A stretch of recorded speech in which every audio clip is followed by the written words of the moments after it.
abawola ssente bafuuse abawola ssente. Tulabye abawola ssente nga kumpi bakuba ne kibooko. Abo bwe babeera bawoze babakwata amataayi nga bagenza okubeera nga bababanja. Kakati Mubende waliwo Manerenda akwatiddwa era ng'ensonga emukwasizza nti alina akasenge wasibira abantu babanja abalemereddwa. Munnange tuli mu Mubende district era nga akwatiddwa ye Vianney Kalihungu amanyikiddwa nga Nzabale. Ono akwatiddwa oluvannyuma munnange olw'okwemulugunya nti alina illegal detention facility mu maka ge, alina akasenge wasibira abantu mu bumenyi bw'amateeka era nga kano yakateekawo kubeera nga asibirayo ba clients ababeera balemereddwa okubeera nga bamusasula amabanja sente zabeera abawoze. Kakati nno okubeera nga omwami ono bamulumiriza kyavuddeko kubeera nti abatuuze okuva e Kasambya constituency nga bali wamu n'abakulembeze baabwe ababakulembera ku bitundu bwe bati munnange batuuse eri ofiisi ya Resident District Commissioner RDC asobole okubeera nga abayamba ku nsonga eno. Okusinziira ku RDC owa Mubende district Alhaji Omar Lule Mawiya agamba nti Kalihungu alina kampani mwawulira ssente era etambulira wansi wa trade name Tungane Investments Limited. Ono nga kigambibwa okuba nti akwata ba clients be ababeera balemereddwa okubeera nti basasula loan zabeera abawoze n'abakusibira eyo era nga abatuuze be bamu bagamba nti nibo babeera babasasudde ekitundu ku ssente ezo. Katugeze basasudde ekitundu ku ssente zabeera yabawola, tekimugaana kugendayo oba n'akunona yonna gy'oba oli ne bakutwala ne bakuteekeyo ne bakusiba. Waliwo omu ku batuuze Amos Bukiiko wanagamba nti yasibibwa mu kasenge kano akasangibwa mu maka g'omukulu ono oluvannyuma lw'okusasulako $1,200,000 ku bbanja. Naye ekyamwewuunyisa baamuwaako ate risiiti gye baamuwanga eraga nti asasudde $80,000. Era ne wabaayo n'abalala bamulumiriza. Henry Muhumuza okuva e Kagado Sub County agamba nti mu 2018 Kalihunga yasiba owa bodaboda, yakwata owa bodaboda n'amusibira mu kasenge kaako ayitibwa Justus Twesije.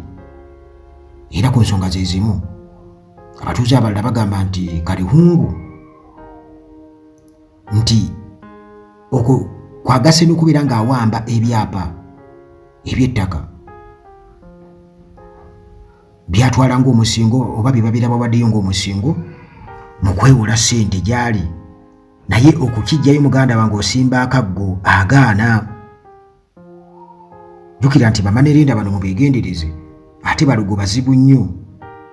Akimanyi bulungi bwakuwola ssente babeera eyo mu ddogo tojja kuzizzaayo. Kati olwo omwami ono Kalihungu ne bw'oba omusasudde ssente n'ozimalayo era ekyapa akulaga takikuddiza. Era bagamba nti ezimu ku keesi ezo ez'ettaka waliwo omukyala amanyikiddwa nga Birungi. Kigambibwa okuba nti ono yawa Kalihungu ekyapa ky'ettaka kya yiika 10 naye takifunanga newankubadde nga ssente zonna yazisasula zeyeewola.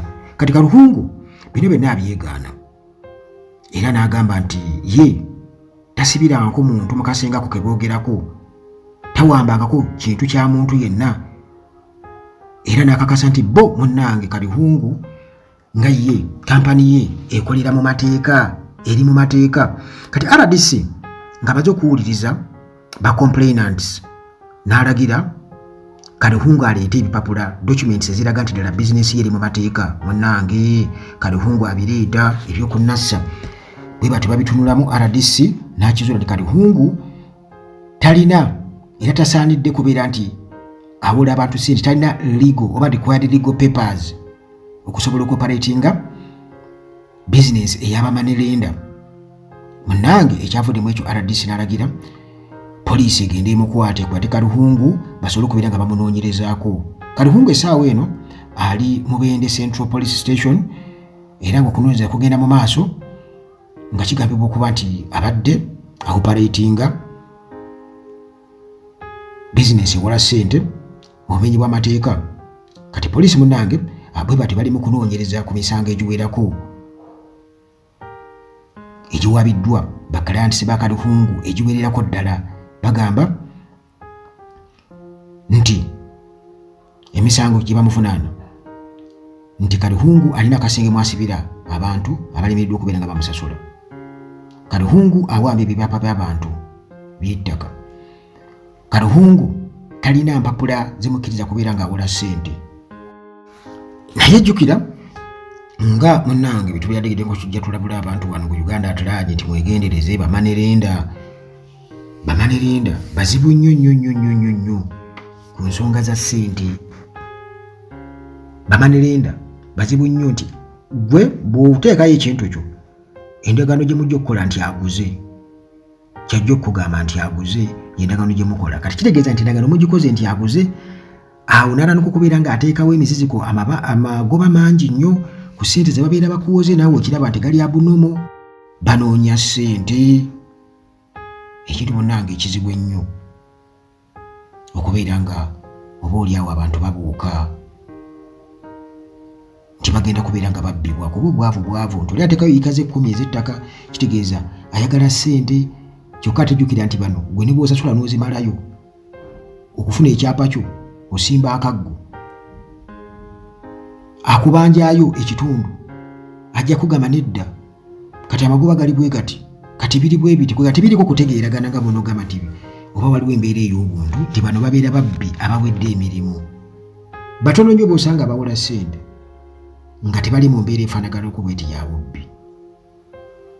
Ng'oggyeko ekyo nti oba oli awo kale n'abeewola ssente nabo si bangu, eriyo n'abagezigezi nga ye ayagala kubeera ng'abuzaabuza butasasula nga bwe bagenda mu kkooti oba mu kuwoza olaba nga n'ono naye atandika kubeera nga yeebuzaabuza bwebuzaabuza. Naye ng'ebiseera ebisinga obungi bamanerendazi babeera bazibu ku ssente era nze si wa muntu magezi kubeera nti yeemanyiiza nnyo okubeera nga yeewola ssente mu bamanerendazi kubanga ekyo kisobola muganda wange okukusula nti bali abasajja bazibu nnyo emitima gyafa babbi.